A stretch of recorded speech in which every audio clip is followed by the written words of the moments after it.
voy a presentar una pequeña revisión acerca de la anatomía y del sistema ventricular del cerebro, así como algunos datos importantes sobre el líquido cefalorraquídeo. El sistema ventricular va a ser el conjunto de cavidades ubicadas dentro del encéfalo que comunican entre sí y contienen el líquido cefalorraquídeo.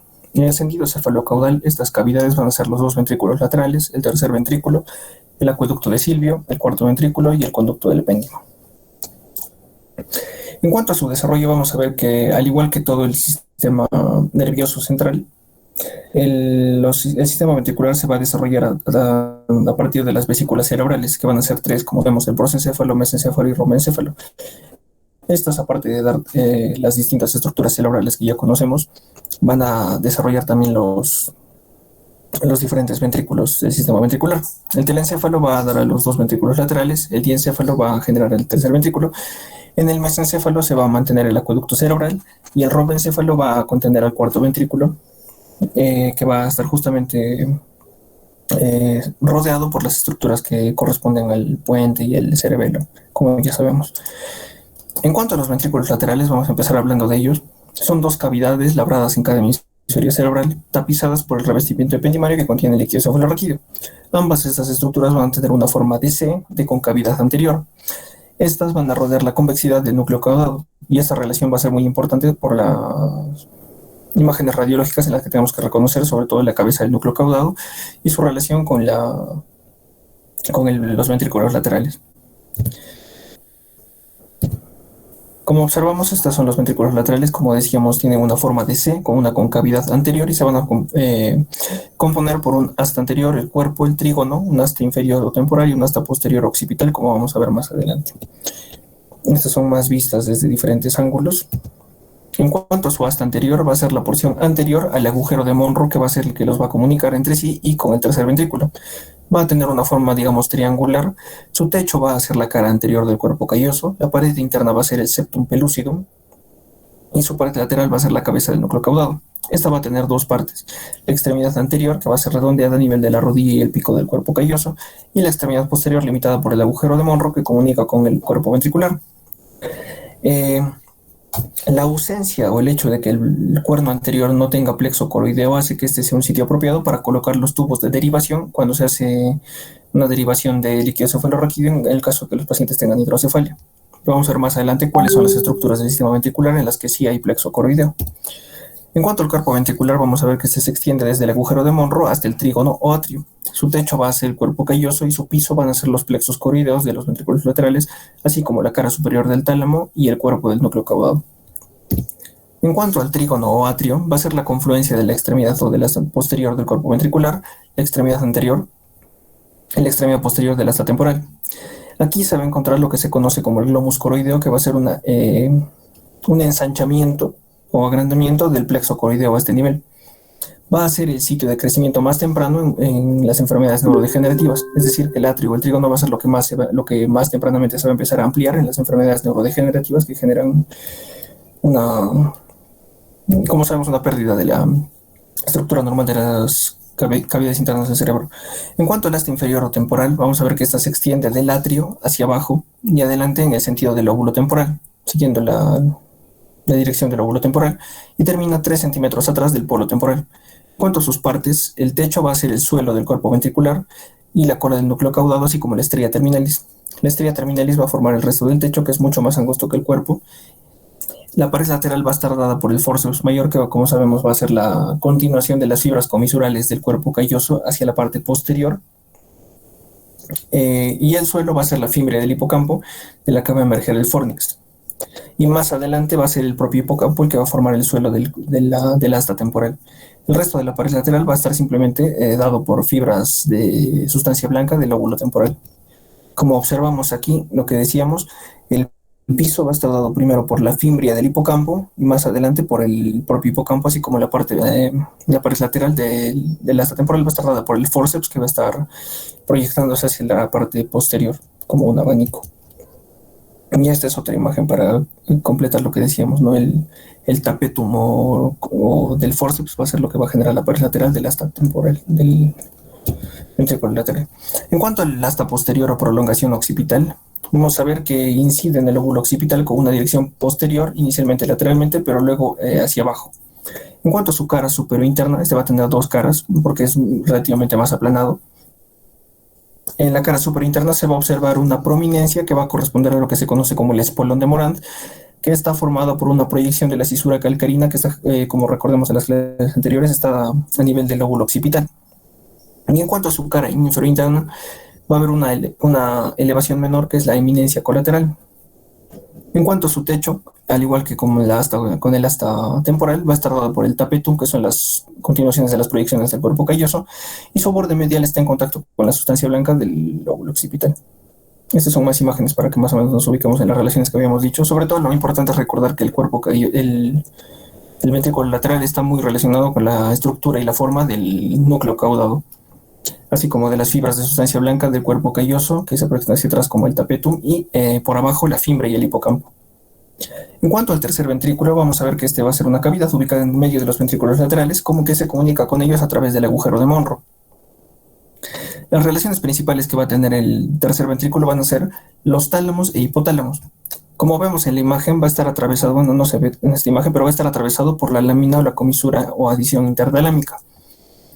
Y al ser un espacio que está justamente rodeado por muchas estructuras que tienen una superficie bastante irregular, va a tener tres recesos que son muy importantes, que van a ser el receso óptico, por esta zona de aquí, el receso suprapineal y el receso infundibular. En cuanto a sus límites, vamos a ver que el techo va a ser el plexo coroideo y justo por encima del plexo coroideo, el fornix. En cuanto a su límite anterior, va a ser la lámina terminalis y la comisura anterior, como vemos aquí, la lámina terminalis. Y en cuanto a su límite posterior, el epitálamo. En cuanto al límite inferior, van a ser las estructuras que corresponden al hipotálamo. Ahí está. En cuanto al acueducto cerebral o acueducto de Silvio, va a ser un conducto estrecho que va a comunicar el espacio del tercer ventrículo con el cuarto ventrículo a nivel del tronco cerebral, que va a atravesar directamente el centro del mesencéfalo. Va a medir alrededor de 1.5 a 2 centímetros de largo y de 1 a 2 milímetros de diámetro. Se encuentra rodeado por una pequeña porción de sustancia gris a nivel del mesencéfalo que se conoce como sustancia gris perioacueductal. En cuanto al cuarto ventrículo, se encuentra entre la superficie anterior del cerebelo y las superficies dorsales del puente y de la médula oblongada y tiene una forma característica que es fácil de recordar de un diamante o un triángulo. En cuanto a sus límites, vamos a ver que este tiene un techo y un piso. El techo va a estar dado por el velo medular superior y el velo medular inferior, que también son conocidos como tela coroidea. Y en cuanto al piso, va a ser básicamente el piso va a estar dado por los trígonos del puente y del bulbo raquídeo. En la parte superior, el colículo facial, y en la parte inferior de este rombo, conocido como triángulo inferior, vamos a encontrar los trígonos tanto del vago como del hipogloso, el área postrema y el óbex. A ver si se ve mejor aquí. Aquí, como decía, los colículos faciales en la parte superior del piso del cuarto ventrículo y en la parte inferior los trígonos tanto del hipogloso como del vago, así como el área postrema, que como sabemos es un área circunventricular que no tiene cobertura de barrera hematoencefálica, y el óbex o llave por esta zona de aquí. Esta es otra imagen solamente para que más o menos nos ubiquemos en la forma en la que mantiene el cuarto ventrículo en un corte sagital. Como sabemos, el velo medular superior, velo medular inferior, y las comunicaciones que van a tener con el espacio subaracnoideo, que son la parte importante. El cuarto ventrículo se va a comunicar con el espacio subaracnoideo a través de tres forámenes, dos laterales, conocidos como los forámenes laterales de Luschka, y un foramen a nivel medial, que va a ser el foramen de Magendie. Sin embargo, esta no va a ser su única comunicación, ya que, como vemos, distalmente se puede continuar hacia el conducto del canal central de la médula espinal, que eventualmente se va haciendo cada vez más angosto, como sabemos. Aquí está. Se comunica por las porciones laterales por los forámenes laterales de Luschka y por la parte medial por el foramen de Magendie. Y hacia la parte distal se continúa con el canal central de la médula.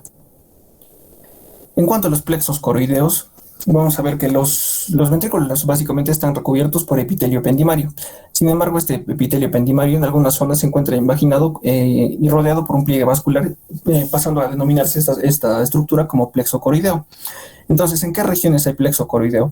Los sitios donde se va a encontrar el plexo coroideo son el cuerpo, el atrio y el asta inferior de los ventrículos laterales, como observamos en esta imagen de aquí, así como en el techo del tercer ventrículo y en el velo medular inferior del techo del cuarto ventrículo. Como ya habíamos mencionado, el plexo coroideo adquiere su mayor tamaño a nivel del atrio del ventrículo lateral en una región denominada glomus coroideo. En cuanto a su estructura, estos van a estar compuestos por vellosidades, que son esta unidad que vemos en la imagen de la derecha. Estas van a estar llenas de capilares fenestrados que van a estar rodeados por una estroma de tejido conectivo y a su vez recubiertos por un epitelio de naturaleza cuboidea, que básicamente van a permitir la filtración y el paso de ciertas sustancias del torrente sanguíneo hacia el espacio del líquido cefalorraquídeo.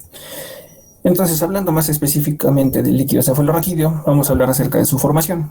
El 60% del líquido cefalorraquídeo se forma en los plexos coroideos. No es el único sitio donde se forma como antes se conocía, ya que actualmente se ha determinado que el restante se forma tanto en la superficie pial del cerebro como en el espacio perineural, etc. La tasa de formación del líquido cefalorraquídeo va a ser de 0.35 mililitros por minuto, lo que nos da un total de más o menos 500 mililitros al día. Su volumen en el adulto es de aproximadamente 140 mililitros aproximadamente en todo el espacio intercraneal e intramedular. De estos, aproximadamente 30 mililitros se encuentran dentro de los ventrículos y el resto se encuentra circulando por las cisternas y el espacio subaracnoideo. En cuanto a los factores que influyen en la formación del líquido cefalorraquídeo, vamos a ver que hay ciertos factores que van a disminuir drásticamente la tasa de formación.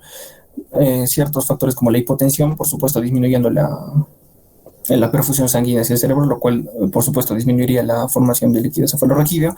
Pero un factor que es aún más importante es el CO2, ya que la concentración de CO2 se relaciona directamente a un aumento en la tasa de producción. Es por ello que estados de alcalosis, sobre todo alcalosis respiratoria, van a favorecer o disminuir la formación del líquido cefalorraquídeo. Hay ciertos fármacos asimismo que van a generar una disminución en la tasa de formación, como la acetazolamida, que es un inhibidor de la anhidrasa carbónica, algunos como la ouabaína y los glucocorticoides.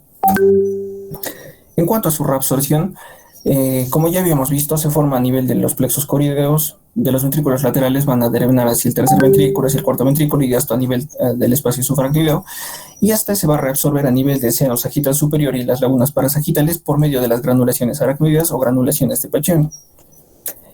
En cuanto a las funciones que cumple el líquido cefalorraquídeo, va a ser principalmente un amortiguador tanto físico como químico. Amortiguador físico porque sostiene el peso del cerebro y actúa como un amortiguador en cuanto al movimiento o desplazamiento de la masa encefálica dentro de la cavidad craneana, facilitando o disminuyendo el impacto en el caso de traumatismos.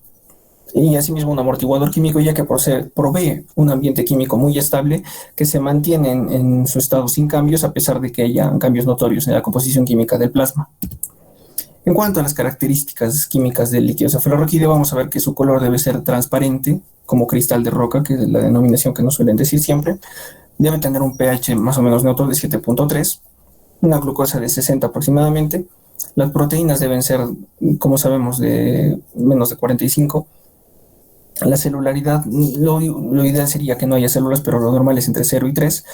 Y la composición electrolítica es de sodio de 138.000 equivalentes por litro, el cloro de 119, potasio de 2.8, como vemos es una composición similar a la del plasma. En cuanto a la presión del líquido cefalorraquídeo, que es importante para los estados de hipertensión intracraneana, su presión de salida debe ser de 18 a 20 centímetros de agua. Y eso sería todo. Gracias.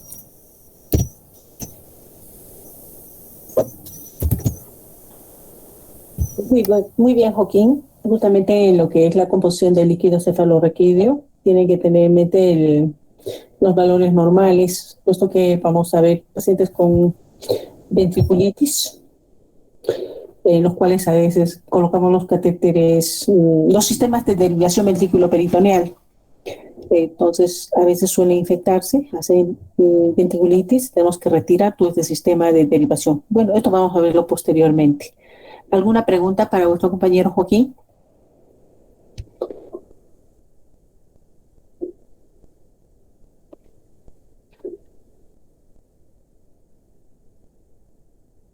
¿Están presentes todos? Creo que han salido varios de los compañeros. ¿Quiénes han salido? Yo veo 43 presentes. Son ustedes 49 alumnos. 7 alumnos no están presentes. ¿Dónde están? ¿Quiénes son? Doctora, Dime, Liz. es que están saliendo, doctora, y creo que están volviendo a entrar algunos. Por ejemplo, ahorita se están volviendo a conectar. Ya, Liz. Deben tener entonces problemas de conexión también. Sí, doctora. Bien, entonces empezamos con el síndrome del lóbulo frontal.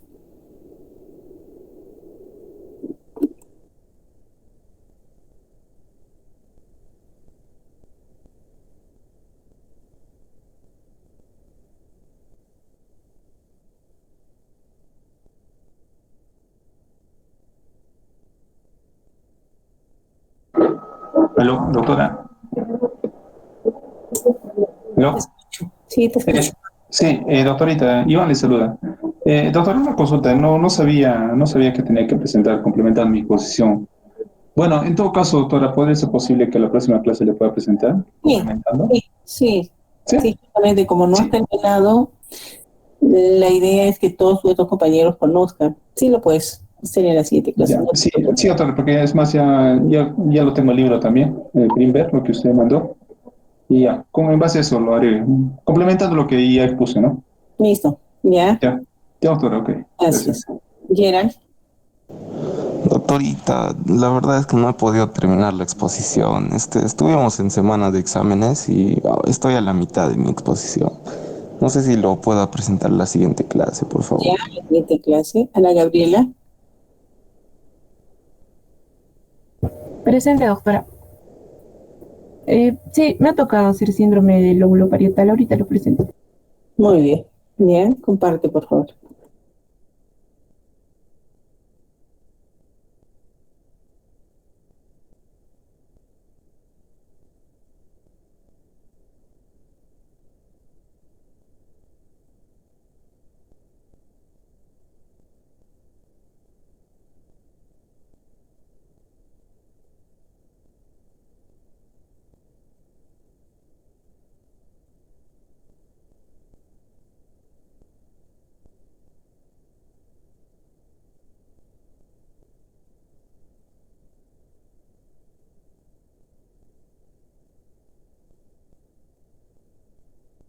Doctora, ya se puede observar. Sí, Ana Gabriela, Ya, adelante, por favor. ya, doctora y compañeros, buenas tardes. Bueno, en esta oportunidad voy a exponer el tema de síndromes del lóbulo parietal. Como primer síndrome, vamos a ver lo que es el síndrome de Gerstmann. Y ya, en cuanto a la historia, vamos a ver que este síndrome ha sido descrito por primera vez en 1924 por Joseph Gerstmann. Este era un joven que trabajaba era ayudante del Departamento de Neurología de la Universidad de Viena. Y este describió un caso de una mujer que había sufrido un accidente cerebrovascular que presentaba la incapacidad para reconocer los dedos de su mano y del clínico que lo examinaba, ¿no? Y a este déficit, Joseph Gerstmann lo denominó como agnosia digital. Posteriormente, encontrando otros casos y de forma muy similar al caso original, Gerstmann encontró una frecuente asociación de el déficit que había encontrado, que sería la agnosia digital, asociado a otros signos, como son la desorientación de izquierda a derecha, acalculigrafía, que más adelante lo voy a describir. Entonces es ahí que nace, ¿no?, esta tetrada de signos que llevan el nombre de síndrome de Gerstmann. En 1930, Gerstmann realiza una descripción completa de este síndrome y menciona que todos los pacientes que tenían dicha sintomatología neuropsicológica presentaban en común lesiones que tenían que estaban localizadas en el lóbulo parietal dominante, y más específicamente en el área angularis, en la circunvolución angular izquierda. Ahora, como un dato adicional, en un principio se creía que Gerstmann fue el primero, ¿no?, en denominar este déficit de la agnosia digital. Sin embargo, ya se menciona que ya en 1888, o sea, antes, Jules Badal ya había descrito este signo en una mujer que había acudido a emergencias, que tenía eclampsia severa. tenía convulsiones, coma, anemia, y también mostraba la agnosia digital asociada a varios signos, ¿no?, que pertenecen a la tetrada del síndrome de Gerson. Y bueno, en sí, estos 4 signos generalmente no siempre van a aparecer juntos, y es por esto que ha generado como cierta controversia, ¿no?, sobre la especificidad o incluso la existencia de este síndrome. Por el otro extremo, ya también hay otros autores que, a discrepancia de los anteriores, mencionan que este síndrome de Gerson debía ser considerado como un signo patognomónico de una lesión parietal del hemisferio dominante. Acá vemos, por ejemplo, una tabla en donde vemos los reportes de casos que se han recogido a lo largo del tiempo, desde 1924 a 1996. Como vemos, en un largo periodo de tiempo han sido muy, muy poco frecuentes. Y vemos la localización, el hemisferio en el cual se desarrolla, y tienen en común, ¿no?, que se desarrollan en la localización parietal, en el hemisferio izquierdo, y en cuanto a la etiología, la más frecuente es la vascular. Acá está el resumen. Se trata de 109 pacientes, los cuales presentaban lesiones a nivel parietal en el hemisferio izquierdo más frecuentemente, y la etiología a la que se asocia es la vascular como más frecuente, luego la tumoral, la traumática, la atrófica, la de esclerosis múltiple, encefalitis, y también se han reportado casos de enfermedades degenerativas. Entonces, como concepto podemos mencionar que el síndrome de Gerson es una entidad neuropsicológica y neurológica que es poco frecuente, que afecta al lóbulo parietal derecho, específicamente en la zona, en el giro angular, ¿no?, que corresponde al área 39, que sus funciones, como sabemos, se trata de la comprensión del lenguaje escrito y hablado, habilidades del cálculo, matemáticas, entre otras.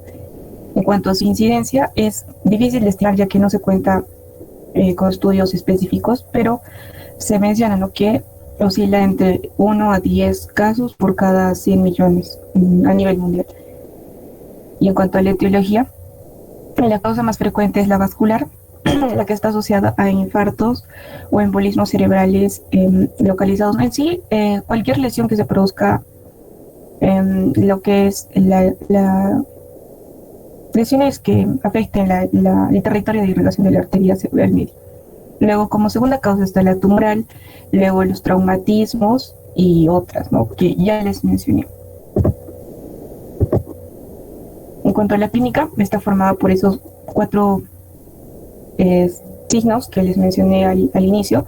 La agnosia digital como signo central, se podría decir, que consiste en la imposibilidad de reconocer los dedos de la mano.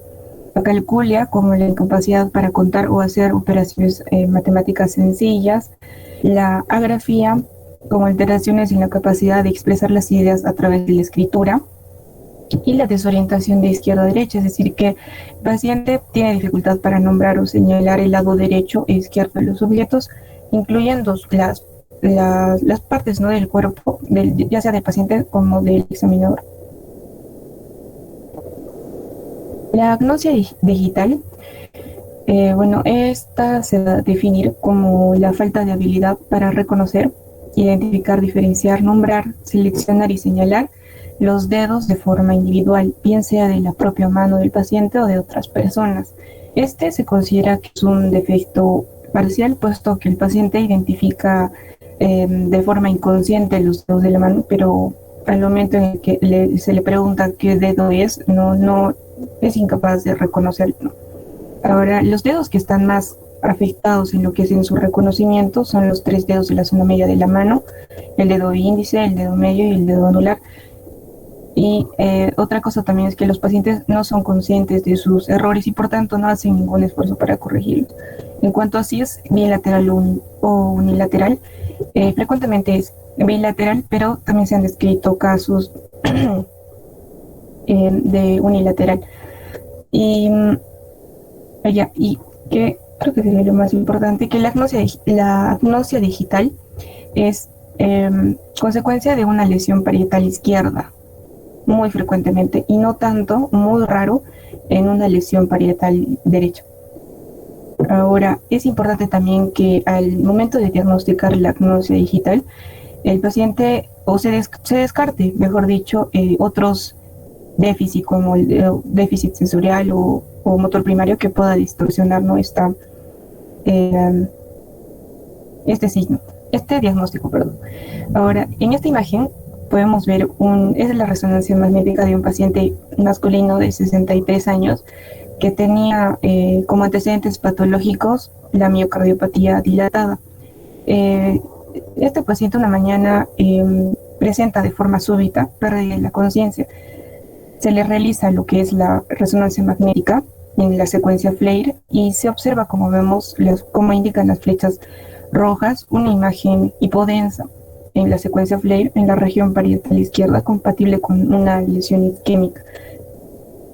Se le realiza a este paciente la evaluación neuropsicológica y se halla los 4 signos que incluyen este síndrome: la agnosia digital, la grafía acalculia, la confusión de derecha a izquierda, ¿no? Y se hace el diagnóstico de lo que es este síndrome. Acá vamos a ver un video en el que se van a observar los cuatro signos, ¿no? Se le dice al paciente que escriba su nombre.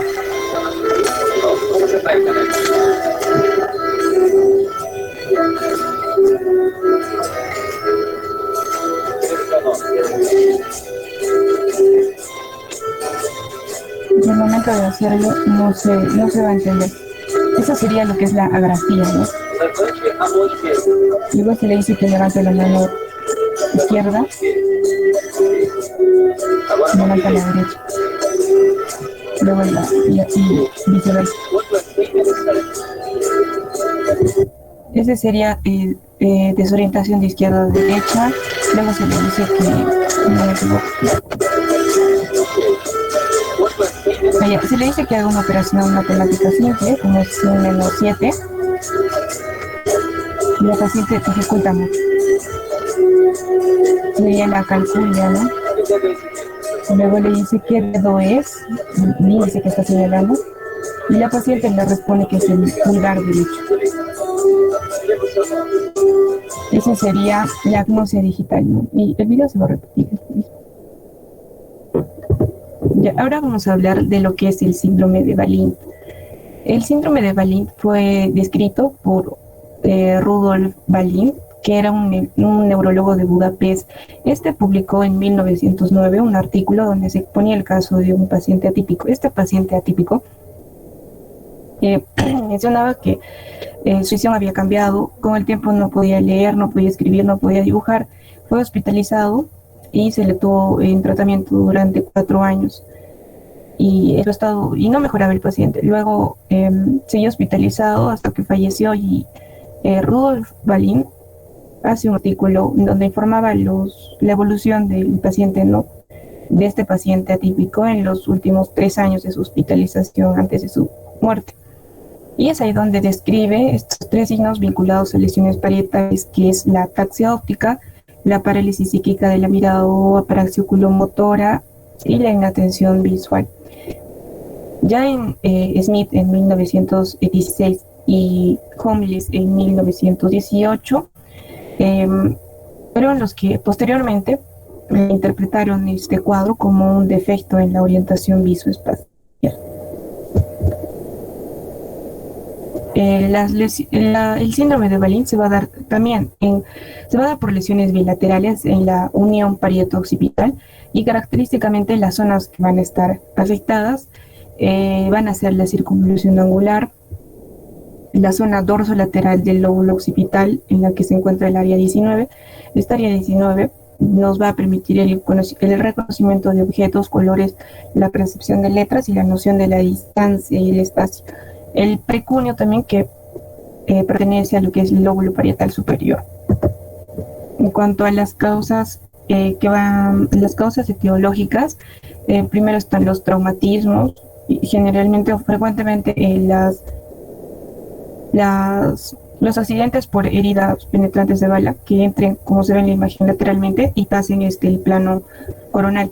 También por causas vasculares, como lo que es típicamente el ACV debido a émbolos cardíacos, en donde va a afectar primero un hemisferio y luego al otro, y en lo que va a incluir, ¿no?, la afectación de la distribución de las ramas parietales posteriores provenientes de la arteria cerebral media. También pueden producirse en pacientes cuyo flujo cerebral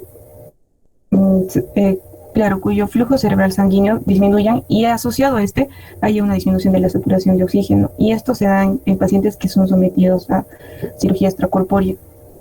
Y aún más riesgo tienen los pacientes diabéticos que sufren, ¿no?, de un shock cardiogénico, y igual se produce una disminución en el flujo sanguíneo cerebral asociado a saturación de oxígeno baja. También por causas, por enfermedades degenerativas, como el Alzheimer, ¿no?, en las cuales se inicia en lo que es la unión parieto-occipital, y el paciente clínicamente puede debutar con este cuadro.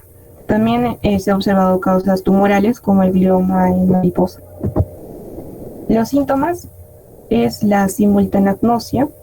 La simultanagnosia es un término que se da por el defecto en la integración de las escenas visuales complejas, ¿no? Hay dos tipos, la dorsal y la ventral. La dorsal es la que está localizada en la parte occipitoparietal, es la vía también conocida como la vía del donde, y es donde se van a presentar los signos clásicos, ¿no?, del síndrome de Balin. Y la simultanagnosia ventral, que va a estar localizada en lo que es la zona occipitotemporal. Como vemos en esta imagen, acá tenemos al lóbulo parietal, occipital temporal, y acá vemos las dos vías, la vía dorsal, o también la que se llama la vía del donde. Esta como vemos, como indica la flecha, va a partir de las áreas visuales primarias del lóbulo occipital, y van a dirigirse a la parte posterior del lóbulo parietal hasta llegar al lóbulo frontal. Y por otra parte también, la vía ventral ya también se va a dirigir al lóbulo temporal. Describiendo cada una de ellas, la simultanagnosia dorsal, o la de localización occipitoparietal, su lesión en esta vía va a hacer que el paciente tenga ataxia óptica, la desorientación visoespacial, y la simultanagnosia, que va a corresponder a los signos que incluyen, ¿no?, el síndrome de Balin. Es decir, en este caso, el paciente no va a ser capaz de describir simultáneamente dos objetos. Es decir, por ejemplo, si en la realidad hay una mesa y un florero encima, entonces el paciente, al enfocar o al poner atención en el florero, va a desaparecer la mesa, y viceversa, ¿no? Si el paciente toma en conciencia o toma atención a la mesa, el florero desaparece. En la simultanagnosia ventral, aquí su lesión de esta vía va a ocasionar que el paciente tenga alexia pura, la prosopagnosia, anomia visual, y la simultanagnosia, en la cual se va a dar una limitación de la visualización de objetos que pueden reconocerse en un tiempo dado. Es decir, el paciente sí va a poder reconocer estructuras complejas, es decir, va a poder reconocer que está el florero y la mesa, sin embargo lo va a hacer de forma muy lenta. La desorientación espacial, esto va a ser la incapacidad del paciente para orientarse y para localizar los objetos correctamente que se encuentran en el espacio y que el paciente los ha visto, ¿no? Es decir, que el paciente no puede indicar la localización del objeto como vemos en la imagen, y no lo puede ni señalar, que vendría a ser la ataxia óptica, ni lo puede verbalizar. Acá vemos un ejemplo. Bueno, esta es una imagen en la cual, por ejemplo, a un paciente con síndrome de Balin le pedimos, ¿no?, que trace con un lápiz el círculo que está dibujado en el papel. No va a poder realizarlo. ¿Por qué? Porque el paciente no tiene la conciencia simultánea de que está el círculo dibujado en el papel y del lápiz que va a ser el trazado, ¿no?, al círculo. Entonces, cuando va a enfocar su atención en el círculo, va a perder la noción de dónde está la punta del lápiz y se va no va a ser el trazo correcto igual en otro imagen. Y el otro es la conducta oculomotora, en la cual esta va a ser completamente caótica. Van a haber alteraciones tanto en la fijación, en la iniciación y en la precisión de movimientos sacádicos, es decir, movimientos rápidos del ojo. Y así también van a haber movimientos oculares, alteración en los movimientos oculares lentos. En cuanto a las alteraciones funcionales del síndrome de Wallin, estos pacientes van a tener graves problemas para continuar con normalidad su vida, ya que, como hemos visto, no van a hacer correctamente lo que les rodea. Es por eso que acciones como vestirse, alimentarse, la lectoescritura o el manejo de maquinaria dedicada se les va a hacer muy difícil para el paciente y puede desencadenar también a largo plazo efectos psicológicos graves como son la depresión, la angustia o ansiedad, ¿no? Y en cuanto al tratamiento, el tratamiento está orientado a mejorar e intentar recuperar las funciones perdidas a partir de la rehabilitación a través de lo que es la terapia ocupacional. Y si fuera necesario, tratamiento psicológico también. Es posible en esos pacientes lograr un cierto nivel de recuperación. Sin embargo, va a depender mucho el tipo de lesión, lo que lo ha ocasionado y también el estado de las neuronas que está dañado. Acá vamos a ver un video en el que también se van a observar los tres signos.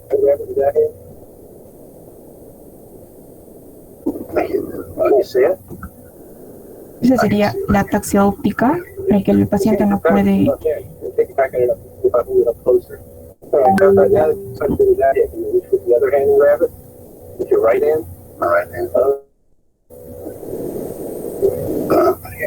se reconoce cuál es el lado derecho e izquierdo,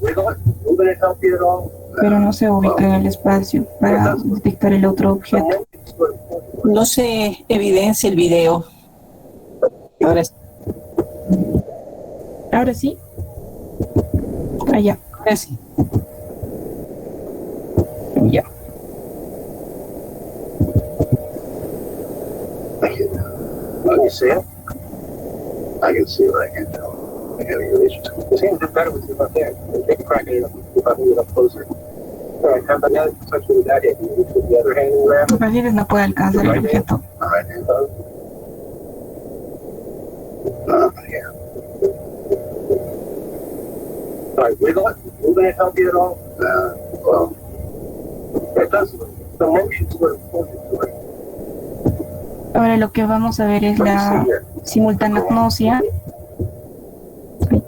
What do you see now? La simultanagnosia, en el cual el paciente no va a poder poner atención a dos objetos simultáneamente que están ocupando un espacio, ¿no? Le pregunta primero, ¿qué ves ahí? Y le dice el lápiz o el lapicero. Luego pone la cuchara y no observa la cuchara, solo observa el lápiz. No. You see the cone? Ahora observa la cuchara, pero no el lápiz. What do you see now? I see this one. What do you see now? Cone. Solo observa uno a la vez. You see a spoon at all? No. Okay. Can you say what? Tell me what you see. I see well, it's like a blackboard with some writing. And there's a blackboard with some writing there behind it. So when the mouse track was there, you picked up whatever was right in front of you. And you can see the writing.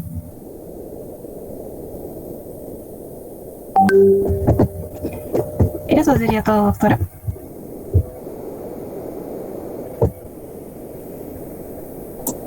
Muy bien. Entonces, concluimos que en el síndrome de Herrmann, más que todo la lesión se ve a nivel del hemisferio dominante. Lo más importante, ustedes se pueden dar cuenta rápido porque confunden. Principalmente los zurdos, ¿no? Los zurdos que andan equivocados en la derecha con la izquierda. Sí, pero no tienen todo, ¿no? Lo de la agnosia digital, la calculia, sino una desorientación leve. No lo van a considerar como una lesión a nivel parietal. En cambio, en el síndrome de Wallin sí hay lesiones en los dos niveles, ¿no? A ver, Gabriela, Ana Gabriela, ¿el síndrome de Valin presenta lesiones en los dos hemisferios o solamente en el dominante? De acuerdo a la revisión que has En los dos, doctora. Lesiones bilaterales justo en lo que es la unión occipito-parietal. ¿Y cómo saber cuál es el dominante o cuál es el no dominante? ¿Cómo podemos saber? En el síndrome de Valin. Gracias. O sea, un paciente diagnosticas que tiene el síndrome de Valin. ¿Cómo podemos ubicar si está en el lado derecho o en el hemisferio derecho o en el hemisferio izquierdo?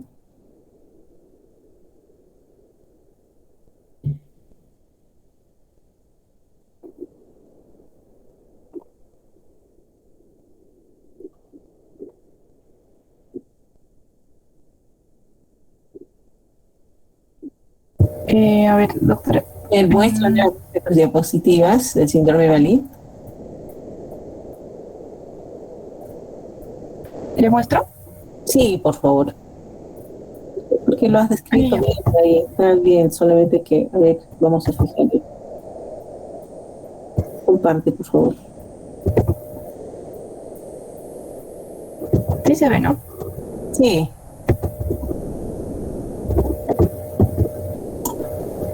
Bueno, ataxia óptica creo que tenemos todos los médicos porque tenemos una letra terrible.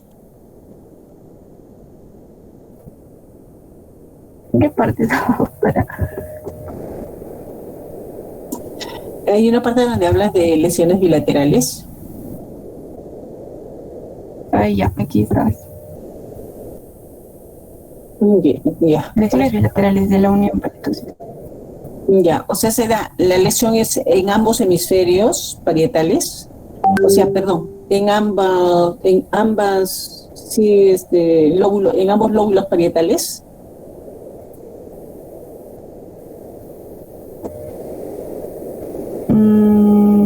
Ahí las lesiones bilaterales. Sí, doctora. En ambos lóbulos, o sea, la lesión es más que todo. Muy bien, eso es lo que quería que aclares.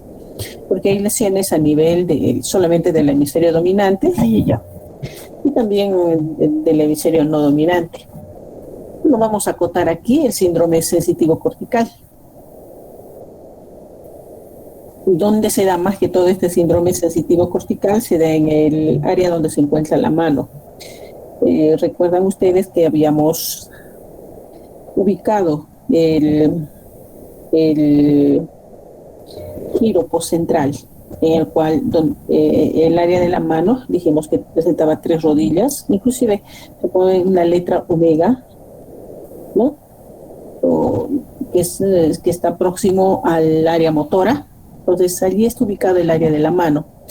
Entonces, en un síndrome sensitivo cortical, los pacientes van a presentar déficits sensoriales. Por ejemplo,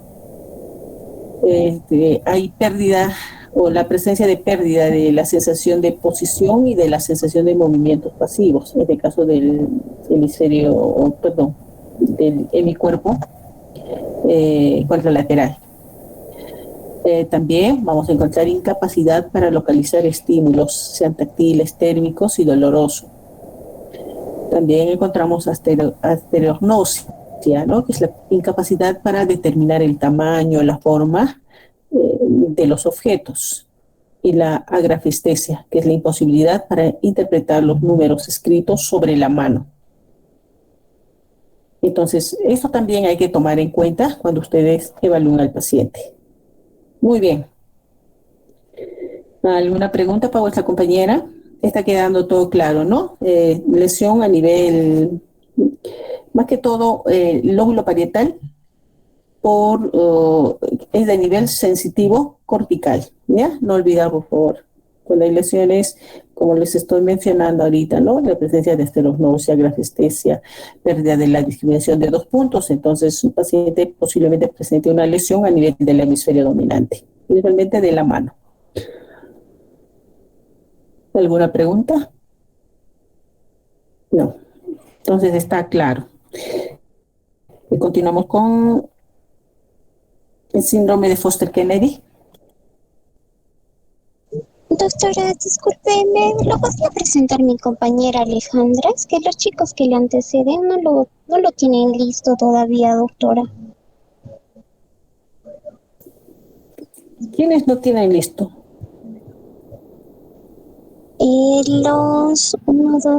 Los tres que siguen, doctora. Por eso estaba conversando con mi compañera Alejandra Díaz para que ella lo pueda presentar su exposición. ¿Rubén Joaquín no lo tiene listo? No, doctora.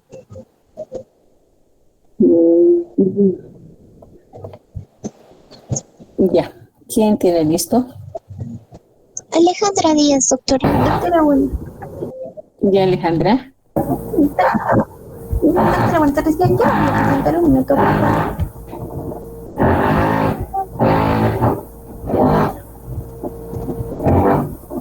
Se logra ver la pantalla, ¿verdad? Se logra ver la pantalla. Ya, doctora, buenas tardes, compañeros, buenas tardes. Continuando las exposiciones, yo les voy a hablar de lo que viene a ser el síndrome de Benedict. Bueno, este síndrome de Benedict fue descrito por primera vez en 1889 por lo que viene a ser Maurice Benedict, que era un médico austriaco, que vio que una serie de síntomas característicos en tres pacientes, los que eran lo que vendría a ser una parálisis oculomotora del mismo lado, tenía también lo que viene a ser una hemiparesia contralateral y también que tenían lo que viene a ser temblores contralaterales. Este síndrome entonces poco a poco fue descrito por más doctores. Entonces vamos a ver que mediante la autopsia que se realizó en estos pacientes se vio que principalmente el síndrome de Benedict viene a ser un daño específico del mesencéfalo. Este daño del mesencéfalo. Doctora, ¿me puede dar un minutito, por favor? Sí, sí, estamos.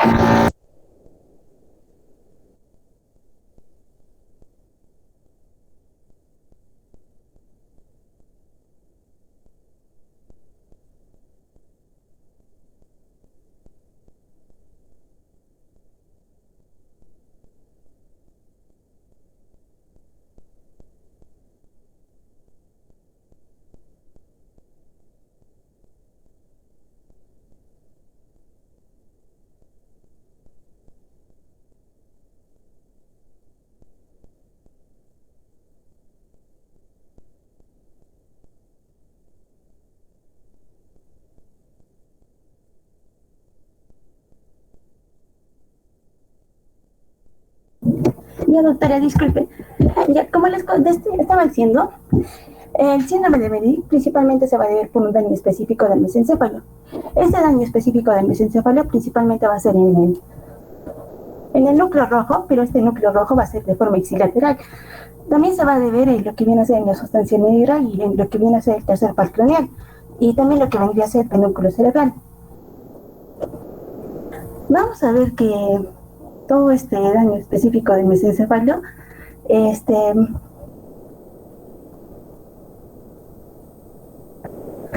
va a involucrar una serie de síntomas, lo que viene a ser una parálisis del nervio oculomotor, pero de forma ipsilateral.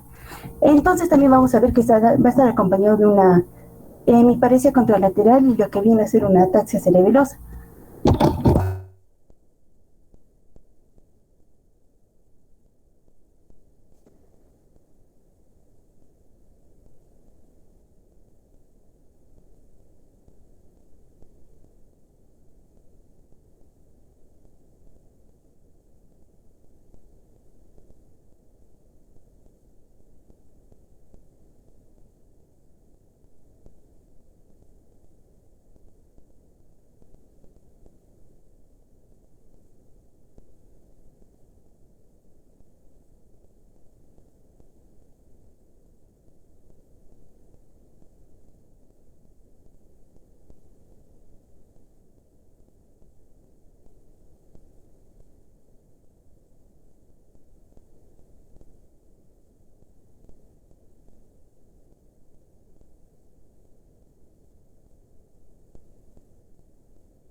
¿Qué pasó con Helen?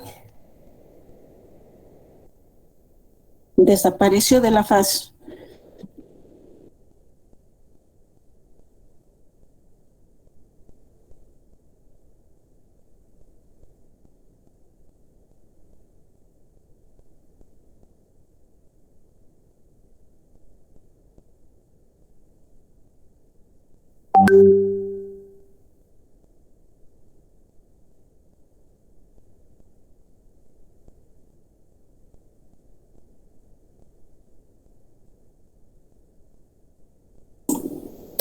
¿Qué pasó con Hele?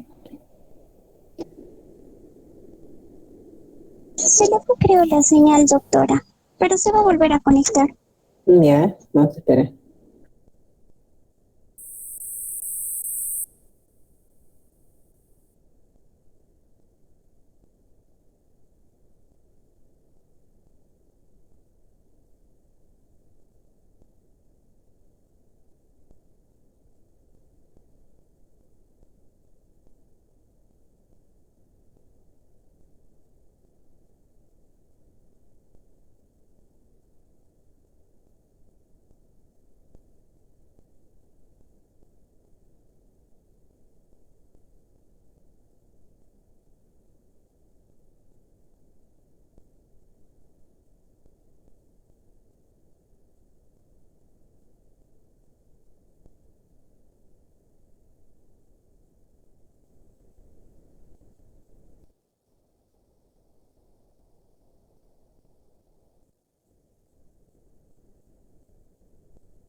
Ya, mientras tanto, ¿qué pasó? ¿Por qué no hicieron el trabajo los compañeros que le anteceden a Helen? Doctora, mil disculpas, es que toda esta semana hemos estado en exámenes parciales porque es la entrega de primeros aportes y también teníamos que la tarea de tesis, avanzar el primer capítulo y mañana también tenemos otro examen y es por eso que no lo hemos concluido totalmente la exposición. Disculpe, doctora. Sí, los casos que le mostré, por ejemplo, son cortitos, no van a encontrar mucha bibliografía. Van a encontrar 4 o 5 párrafos. Por eso es que yo quería ver si pueden indagar un poquito más sobre estos síndromes, ¿no? Por ejemplo, de Foster Kennedy es poquísimo, será pues una exposición de 5 minutos a 10 minutos nada más. Mutismo cerebeloso y síndrome de la Foster también es poquísimo. El síndrome de tronco encefálico, el síndrome de Weber, poquísimo. Yo pienso que tu compañera también que está exponiendo sobre el síndrome de Benedict también va a encontrar poca literatura. Entonces son temas cortitos que les he asignado, no son largos. Ya, está bien, entonces será para la próxima semana. Entonces, compañera, ¿qué ha pasado? ¿Se ha colgado para estar avanzando? Doctor, disculpe, Sí, doctora, ya está presentando. Ya. Disculpe. Ya. Ya, como les decía, el síndrome de Benedict va a ser el daño específico del mesencéfalo a nivel de lo que dice el núcleo rojo, de forma exilateral, de la sustancia negra y del tercer par craneal y del pedúnculo cerebral. Todo este daño que va a producir a nivel de estas estructuras van a producir que haya una parálisis del nervio oculomotor, pero de forma exilateral, que haya lo que viene a ser una hemiparesia de forma contralateral y que haya una ataxia cerebelosa contralateral o lo que podría ser un temblor de Holmes o una coriotetosis.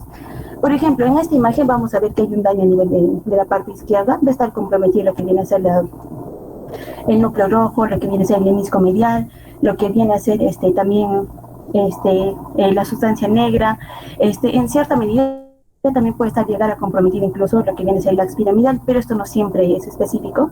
Entonces, si hay un compromiso acá en la parte izquierda, entonces, ¿cómo se va a manifestar en el paciente? En el paciente se va a manifestar de esta forma. Va a haber una hemiparesia, pero del lado contralateral. Entonces, como hemos visto, estaba en el lado izquierdo. Entonces, la hemiparesia va a ser en el lado derecho. Va a haber lo que viene a ser una octomiplegia del tercer par craneal. Entonces, se va a manifestar con lo que viene a ser una apoptosis, una midriasis y una exotropía. También puede haber una hemicorrea y un temblor, pero esto siempre del lado contralateral de la lesión. Entonces, ¿esto cómo lo podemos justificar? Lo podemos justificar de esta manera, que digamos, si hay una lesión en las fibras corticoespinales a nivel del pedúnculo, entonces esto se va a manifestar con una hemiplegia contralateral. Si hubiese un daño a nivel de las fibras del nervio oculomotor, como ya hemos visto, va a haber una parálisis del oculomotor, pero de forma ipsilateral, o sea, del mismo lado de la lesión. Puede haber una midriasis, puede haber hipotropía. Si hubiese un daño a nivel del núcleo rojo, puede haber lo que viene a ser un temblor contralateral, o puede haber una hipercinesia. Si hubiese un daño a nivel de las fibras cerebrotalámicas, puede haber lo que viene a ser una ataxia contralateral. Y si hubiese un daño a nivel del menisco medial, puede haber lo que viene a ser una pérdida contralateral de la sensibilidad vibratoria y lo que viene a ser la sensibilidad posicional y lo que viene a ser el tacto discriminativo. La etiología de este síndrome va a ser muy variado. Se puede ver de debido a hemangiomas o debido a un carcinoma prostático o también debido a lo que viene a ser una estenosis de la arteria cerebral posterior. Que lo que podemos ver acá, por ejemplo, si hubiese una estenosis a nivel de la cerebral posterior, va a haber también lo que viene a ser un compromiso del tercer par craneal. Esto debido a que el tercer par craneal, como podemos ver en esta imagen, está haciendo un pinzamiento entre lo que viene a ser la arteria cerebral posterior y lo que vendría a ser la arteria cerebrosa superior. También el síndrome de Benedict se puede ver debido a un traumatismo, a una formación de cristes, a una lesión iatrogénica, a un hemangioma cavernoso y también lo que viene a ser un aneurisma no roto.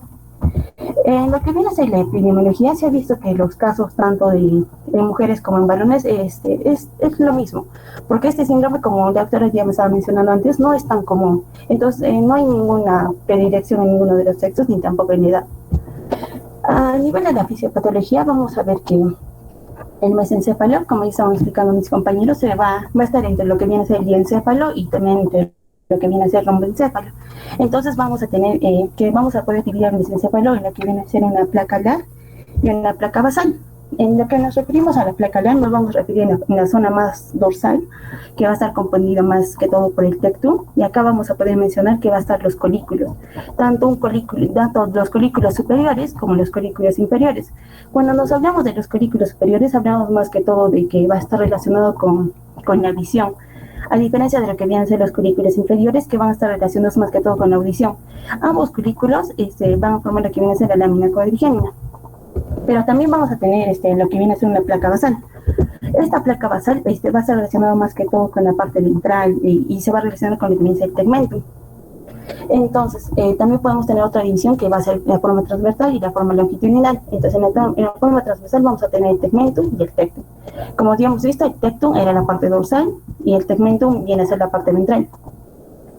Longitudinalmente, como ya estamos explicando, vamos a tener los colículos, tanto superiores como los inferiores. Acá vamos a ver más que todo, por ejemplo, acá, si nos guiamos con lo que viene a ser la sustancia periacueductal, vamos a ver, haciéndolo de forma más ventral, lo vamos a dividir en lo que viene a ser en 6 estructuras, en lo que viene a ser el núcleo de Edison-Westphal, en lo que vendría a ser el núcleo oculomotor, en lo que vendría a ser, el fascículo longitudinal medial, lo que viene a ser el núcleo rojo, lo que viene a ser la sustancia negra, y lo que viene a ser los pedúnculos. Entonces vamos a ver para qué sirve cada una de ellas. Por ejemplo, lo que viene a ser el núcleo de Edison-Westphal va a estar relacionado un poco más que todo con la visión. Entonces, si llega a producirse un daño a nivel de este núcleo, entonces el paciente va a tener una miriasis o va a tener una dificultad en la acomodación de la mirada. Eso debido a que este núcleo va a suministrar lo que viene a ser va a tener un suministro parasimpático a lo que vendría a ser el esfínter iris y también a lo que viene a ser el músculo ciliar. Lo que viene a ser el núcleo oculomotor, que es el que está de A, que es el de acá, vamos a ver que como ya sabemos, va a inervar a 4 de los 6 músculos que van a permitirnos hacer los movimientos oculares, que son el recto interno, el recto superior y el recto inferior, y lo que vendría a ser el oblicuo inferior. Además de esto, vamos a tener que este núcleo va a inervar lo que viene a ser el músculo elevador del párpado. Entonces, si este llega a ser afectado, va a causar que haya un daño a nivel de la pupila, y también se puede manifestar con una apoptosis. Y esto va a causar que haya una mirada hacia abajo y lo que viene a ser una mirada hacia afuera. En lo que viene a ser el tercero, que va a ser el fascículo longitudinal medial, vamos a ver que se va a encargar de integrar lo que vienen a ser los movimientos oculares y esto de los diferentes nervios craneales, como lo que viene a ser el tercero o el cuarto y el sexto. Entonces, si esto se llegara a dañar, va a producir lo que viene a ser una hemiplegia internuclear, pero esta se va a ver enmascarada debido a que va a haber una parálisis del oculomotor.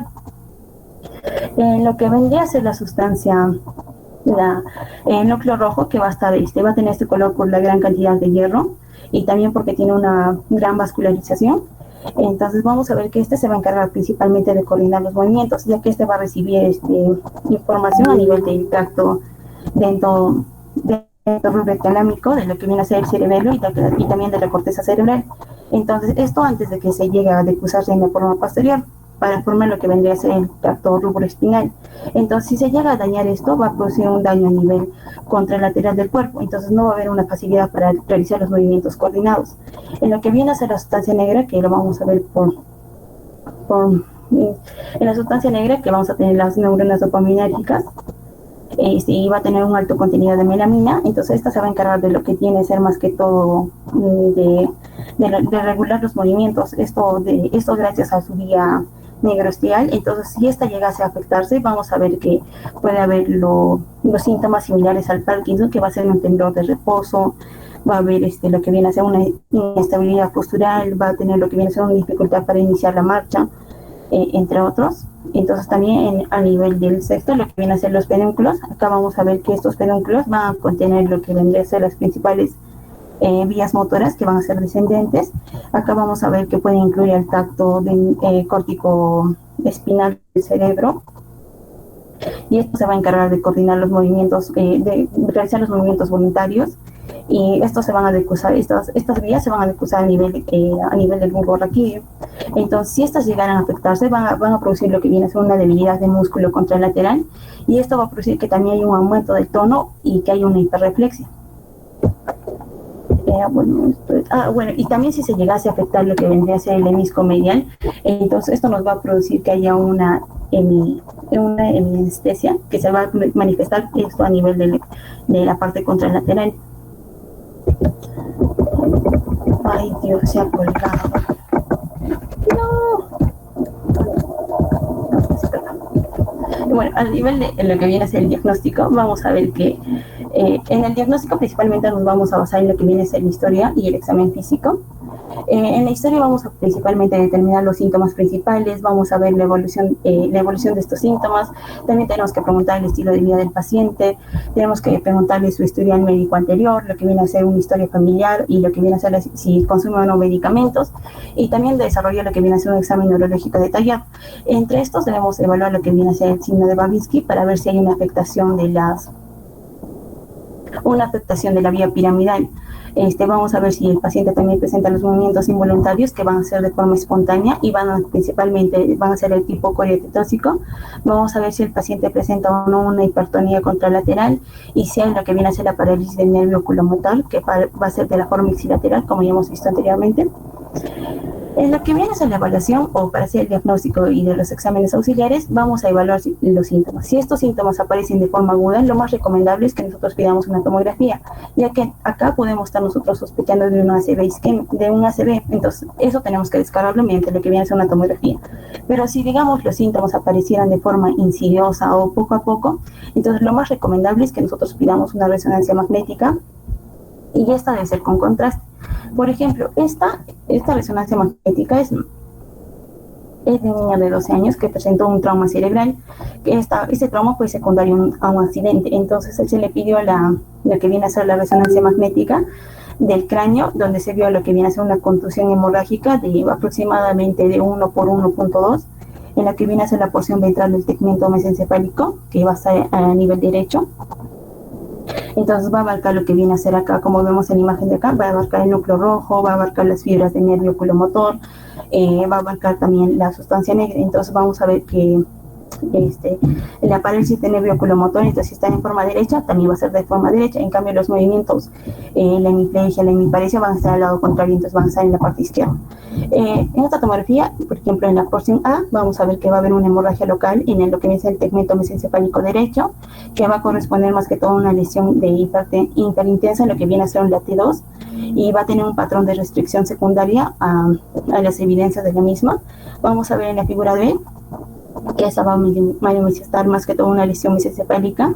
Esta tal vez sea debido a las fuerzas de la aceleración y desaceleración que se originaron en el traumatismo. En lo que viene a ser el manejo, va a depender, como ya hemos visto, hay diferentes etiologías, entonces va a depender principalmente de la patología subyacente.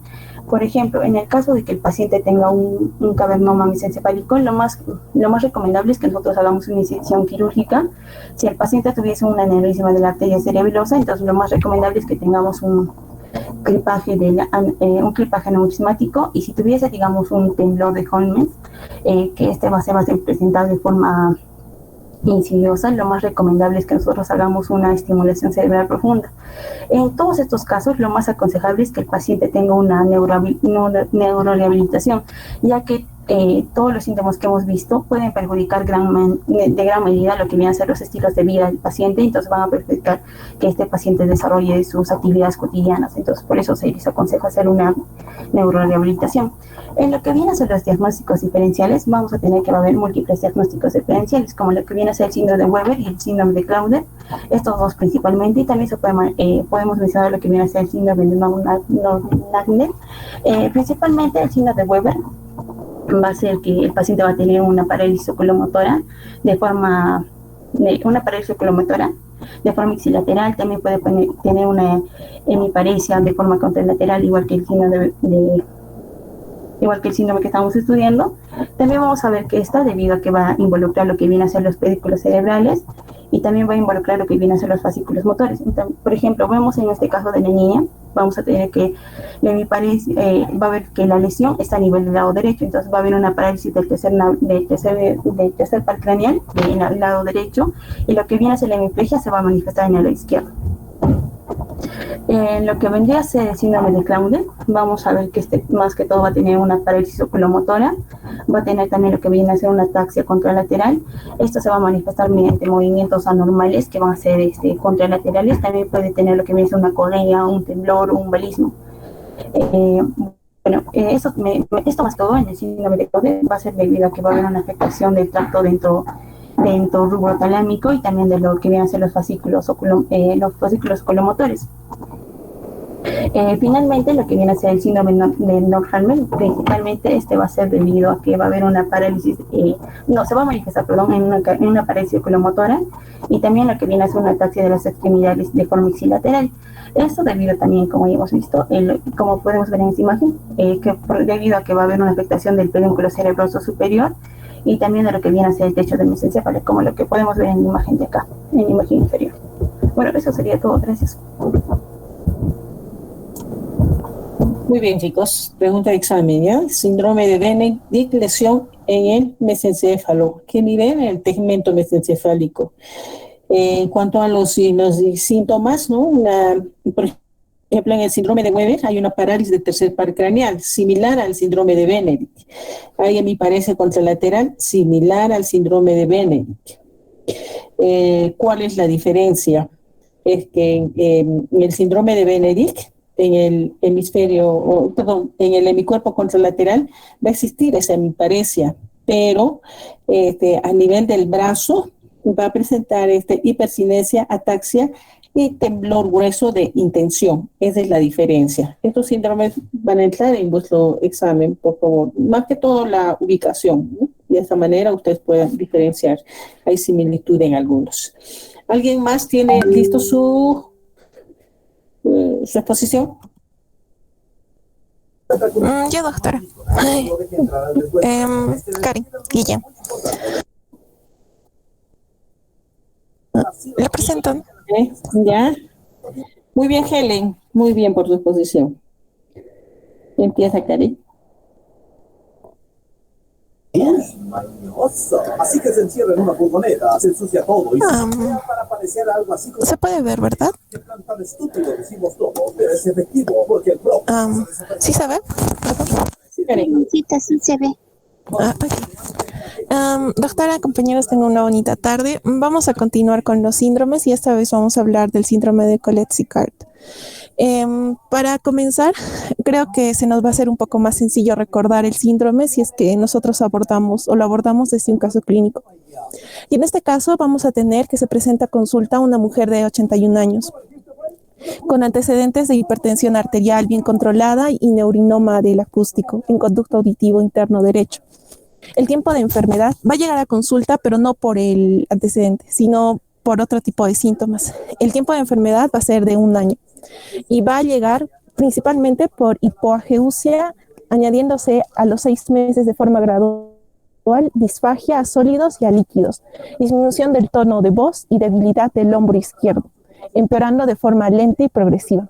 Al examen físico vamos a encontrar una caída del hemipaladar blando izquierdo, un reflejo nauseoso abolido, un tono de voz susurrante, atrofia en la hemilengua izquierda sin fasciculaciones, así como paresia marcada y atrofia de los músculos trapecios y esternocleidomastoideo izquierdos. con la consecuente caída del hombro y la protusión clavicular ipsilateral, como podemos ver en la imagen derecha de acá. Entonces, este es un caso clínico con presentación clásica de síndrome de Colet-Sicard. Entonces, para entender mejor cómo se produce este síndrome, vamos a repasar un poco de los pares craneales. En este caso vamos a abordar el octavo, el noveno, el décimo, el onceavo y el doceavo. Vamos entonces a comenzar. Tenemos que recordar por dónde emergen y cuál es su recorrido común para entender la etiología del síndrome. Entonces, vamos a recordar en general, primero todos los pares craneales. Tenemos el primero, el segundo, el tercero, el loculomotor, el patético troclear, luego tenemos el sexto, el séptimo y el octavo, y desde aquí comienzan los pares inferiores. El noveno o glosofaringio, el vago, décimo, el onceavo accesorio y el doceavo que sería el hipogloso. En la imagen derecha tenemos una imagen anatómica, entonces nos ubicamos, estamos a nivel del cerebelo y vamos a ver cuáles son las emergencias de los pares craneales. Tenemos la emergencia del par noveno, el décimo y el onceavo. Y creo que no se ve el doceavo. Y recuerden las otras estructuras adyacentes. Ahora, voy a hacer mi idea era hacer un repaso de los nervios de la manera clínica y también asociado a recordar un poco de las fibras.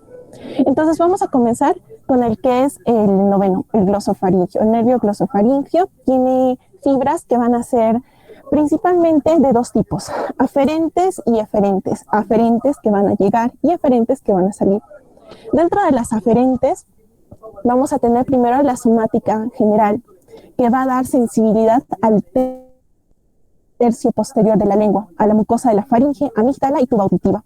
Visceral general, que se va a encargar de la sensibilidad subconsciente del seno carotídeo. Y la visceral especial, que va a proporcionar el gusto o la sensación de gusto al tercio posterior de la lengua. Mientras que eferentes, un eferente visceral general va a ser para la inervación parasimpática de la secreción de la glándula parótida y una eferente especial motora, que principalmente se va a encargar de lo que es la inervación de lo que es el estilo faríngeo. Ahora, quizás así no podamos recordar, pero ¿qué deberíamos pensar o cuál es la clínica que deberíamos encontrar en un paciente que tiene dañado el glosofaringio o tiene algún daño que afecta a la función del glosofaringio? En este caso, los pacientes principalmente van a perder la sensibilidad del tercio posterior, tanto gusto como sensibilidad, pero esto generalmente no está bien determinado en los pacientes. O sea, por ejemplo, si nosotros ahorita perdemos la sensibilidad y el gusto del tercio posterior, probablemente no nos demos cuenta hasta que se vayan sumando más síntomas, porque hay un grado de compensación y porque solo es una parte del tercio. Los dos tercios anteriores tienen otro tipo de inervación. Entonces, ¿pero qué deberíamos esperar? Pérdida de la sensibilidad del tercio posterior. Ahora, hay también inervación de la tuba auditiva y de la amígdala. Tenemos también la sensibilidad de lo que es la secreción de la parótida. También ese es un signo que nos podría guiar a poder encontrar patología relacionada. Y es bastante difícil, no es tan común evaluar lo que es el músculo estilofaringio, pero por eso podemos encontrar esta clínica en común. Pasando, vamos a tener al nervio vago. El décimo nervio va a tener fibras que son motoras, sensitivas y parasimpáticas. Dentro de las motoras vamos a encontrar que va a inervar al músculo estriado del paladar blando y constrictores de la faringe. Entonces, las sensitivas somáticas tenemos tres clases de inervación en las sensitivas. Las somáticas se van a encargar de la sensibilidad del meato del conducto auditivo externo y de la membrana timpánica. Esto es muy importante para entender la clínica que se presenta. Las viscerales generales se van a encargar de la sensibilidad de la faringe, tráquea y laringe. Y las viscerales especiales del epiglotis, paladar duro y paladar blando. Dentro de las parasimpáticas vamos a tener toda la inervación secretomotora de del tracto del vago, que sería de la laringe, faringe, esófago, estómago, sobre la flexura esplénica. Ahora, recordamos cómo podríamos encontrarnos un paciente con lesiones del nervio vago. Aquí vamos a obtener bastantes signos, como por ejemplo, va a haber una disfagia, porque hay una inervación de los constrictores de la faringe. Puede haber alteraciones de lo que es dolor, dolor auditivo, pero por exactamente la sensibilidad o la inervación que se le da al conducto auditivo externo y la membrana timpánica. Se puede perder la sensibilidad de la faringe en mucosa de faringe, tráquea y laringe, y puede haber alteraciones, por ejemplo, al reflejo nauseoso. Pueden haber disartrias, disfagias, disminución del tono de la voz. Y esos signos, esos síntomas puede aquejar un paciente que tiene una lesión del nervio del vago. Pasando al accesorio, este es un nervio netamente motor y se le llama accesorio porque va a ser un accesorio, o se le denomina accesorio por el accesorio del vago.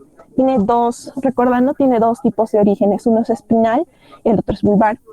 El vulvar, por medio del núcleo ambiguo, va a aportar cierta inervación a la faringe, mientras que la parte más importante, quizás y más característica, es la espinal, que va a nacer, o las fibras van a nacer del borde lateral de la asta anterior, de C1 a C5. ¿De qué se encargan? Principalmente de la inervación de esternocleidomastoideo y trapecio. La presentación clínica de este tipo de un daño del nervio accesorio es clásica: el hombro caído, la protrusión de la clavícula. También podemos tener una debilidad al girar la cabeza hacia el lado contralateral. Entonces es una clínica clásica del nervio accesorio. Y para terminar, el hipogloso. El hipogloso tiene una inervación somática aferente y va a encargarse de la inervación de los músculos intrínsecos de la lengua y los músculos extrínsecos de la lengua, excepto el palatogloso, que está inervado por el vago. Ahora, tenemos que recordar cuál es el trayecto. Entonces, el noveno, décimo y onceavo van a salir, el noveno, décimo y onceavo van a salir por el agujero rasgado posterior o el agujero yugular, como vemos acá. Este es el agujero rasgado posterior y esta es una representación gráfica. Entonces van a salir con la vena yugular interna y con el seno petroso menor. En este caso, en esta parte van a confluir. Aquí tenemos las salidas y aquí va a salir o se va a unir en su trayecto el nervio doceavo, el hipogloso. En esta parte de acá, donde hay esta confluencia de los nervios, que básicamente es base de cráneo, y que está asociado con los vasos grandes, como vemos acá, es donde pueden producirse los daños que ocasionen que se produzca un síndrome de Colet-Sicard. Esta es la parte que se tiene que ver afectada por diversas etiologías, como vamos a verlo más allá. Entonces, ¿qué es el síndrome de Colet-Sicard? El síndrome de Colet-Sicard es una afección unilateral de los pares craneales bajos, el noveno, décimo, onceavo y doceavo. Es importante recordar que es unilateral. La clínica con la que viene un paciente tiene que ser unilateral y con la afección de estos pares o con la sintomatología asociada a la afección de estos pares. Entonces, tenemos que ponernos a pensar cuáles son las patologías que pueden afectar base de cráneo, pero sobre todo que pueden afectar simultáneamente a estos cuatro nervios. Entonces, a la cabeza, metástasis o tumores. Adenocarcinoma de próstata, adenocarcinoma de mama, carcinoma de cervix uterino, carcinoma renal de células claras, adenocarcinoma diseminado o carcinoma de colon. Tumores primarios. Dentro de esto tenemos que tener en cuenta dos principales: el tumor glómico de la yugular, porque hemos visto que tiene una relación estrecha, y también el neurinoma del hipogloso. Tumores extracraneales pueden ser el mieloma múltiple, hemangiopericitoma o fibrosarcoma de cuello, pero también podemos tener la presencia de este síndrome asociado a traumatismos, cuando hay traumatismos de base de cráneo, principalmente de C1 o también cuando hay fractura occipital. Entonces, ¿qué vamos a encontrar en un paciente que se presente con un síndrome de Colet-Sicard?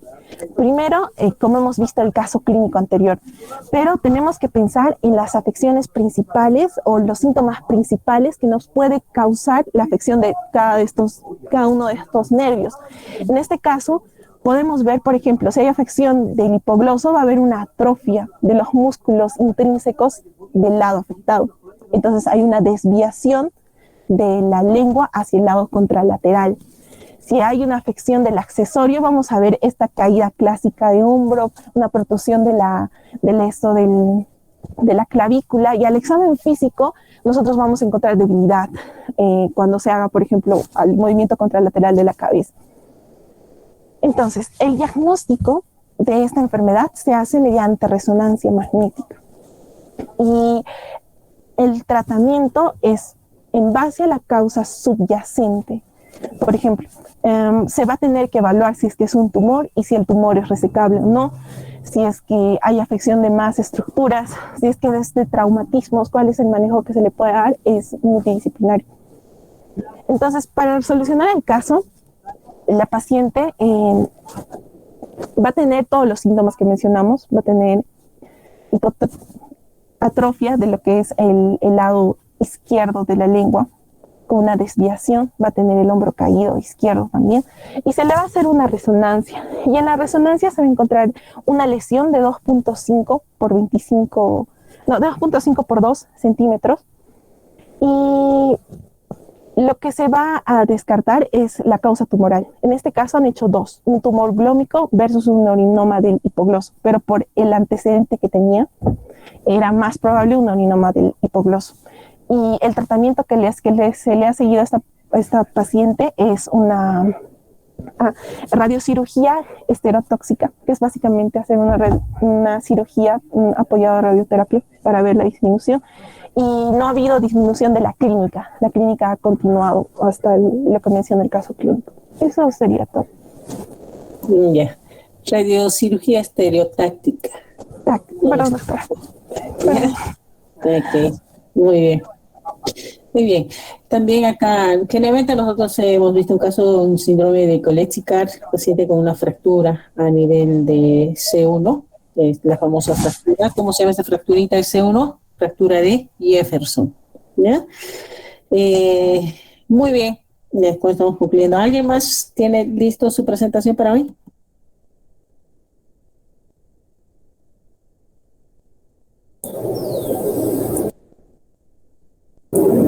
Yo, doctora. Muy bien, Karen. Ya mi doctora.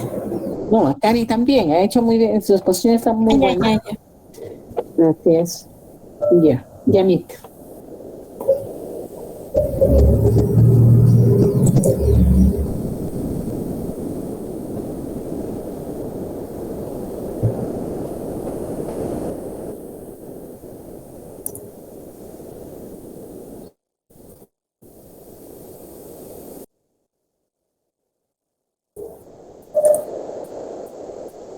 ¿Se puede ver, doctora? Sí, Yamit, adelante.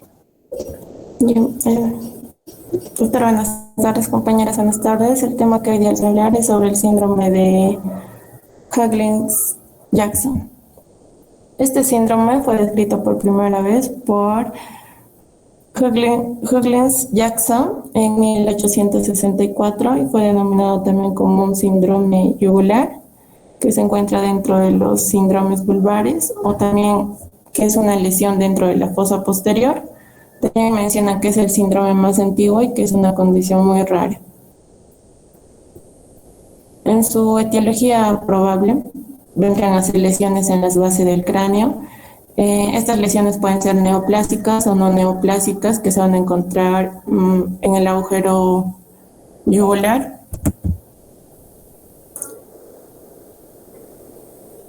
Que lo vamos a ver acá. En las cuales va a afectar, ¿no?, al nervio glosofaríngeo, al nervio vago y al nervio accesorio, e incluso a la vena yugular interna.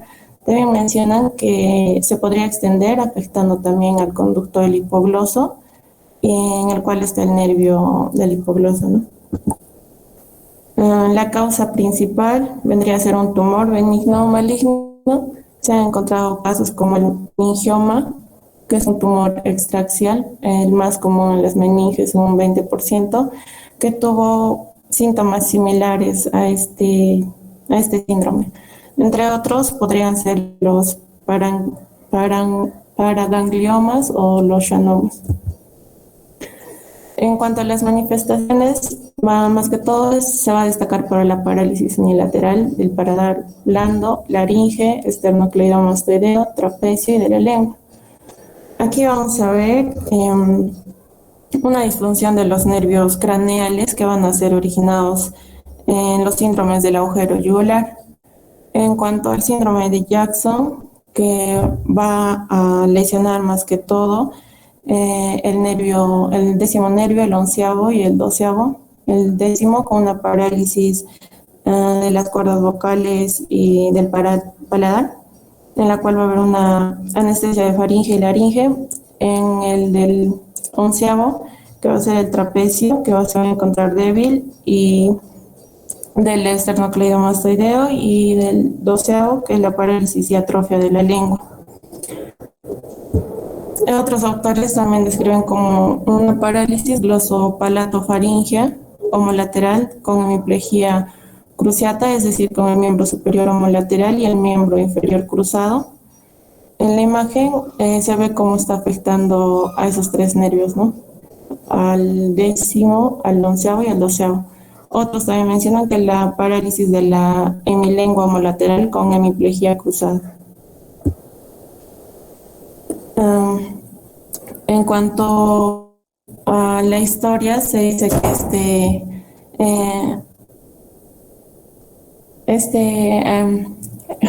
Jackson en 1872 va a publicar en uno de sus publicaciones un caso sobre la parálisis de la lengua por hemorragia en el bulbón, al cual el resultado del examen anatómico en el que menciona va a haber una arteriosclerosis de grandes vasos y varios focos maláricos en ambos bordes de la cisura de Silvio, en el tálamo, en el cuerpo estriado y cerebelo, sobre todo en el núcleo dentado izquierdo.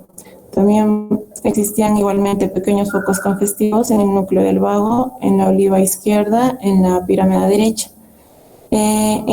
Aquí el paciente era un pseudobulbar con varios focos maláricos y hemorragias pequeñas en el tronco, y se trata después de un caso, más que todo va a ser un inapropiado para establecerlo como un síndrome de Jackson.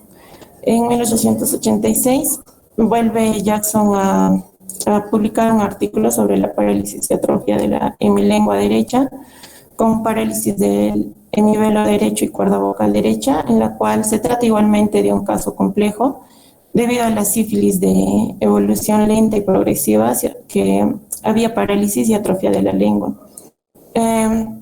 También con la cuerda vocal en el lado derecho. También hubo una parálisis braquial izquierda con compromiso oculopopular y diaforesis de la hemicara izquierda. Aquí Jackson comenta que la naturaleza y la extensión y localización del proceso no pudo ser comprobado anatómicamente. Se concluye que no se puede establecer sobre cuál de los casos se basa el síndrome. Ninguno de ellos es demostrativo, y lo único que se podría demostrar es con autopsia. Y acá van a tener múltiples lesiones. Por lo tanto, se concluye que establecer una verdadera descripción de este síndrome es una tarea ardua en la cual vamos a necesitar diferentes fuentes, y no han sido consideradas en excelentes, ya que tanto en los artículos de Jackson en 1930 y en 1958 no se han encontrado descripciones exactas. El diagnóstico más que todo es clínico de acuerdo al criterio, ¿no?, que les mencioné sobre las parálisis en cuanto al décimo y onceavo y el doceavo. Se pide la resonancia magnética, la tomografía, la angiografía, la angiotomografía y la angioresonancia, más que todo para estudiar la vena yugular y el grado de la invasión de la carótida interna. El tratamiento va a ser cirugía o radiocirugía, puede ser un abordaje quirúrgico retromastoideo, suboccipital o infratemporal, puede ser una craniectomía transcondilia con ligadura del seno sigmoideo a nivel bulbo-yugular o una resección macroscópica subtotal, que es el resultado más común. Todos estos para evitar la lesión de los nervios cerca del tumor o masa y en el agujero yugular. Eso es todo.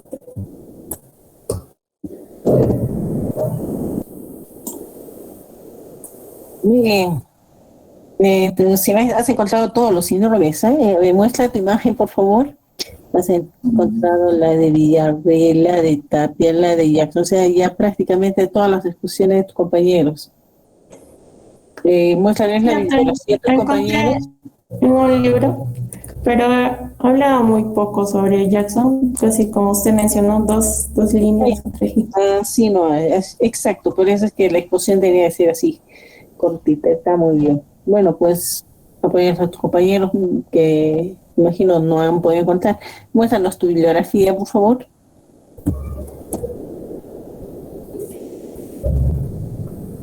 Esa imagen la saqué del libro de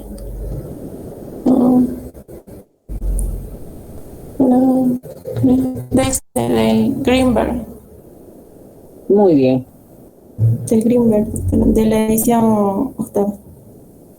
Qué bueno, encontraste el libro. Bien, entonces pues apoyas a tus compañeros para que ellos también puedan presentar sus exposiciones. Muy bien. Yamit.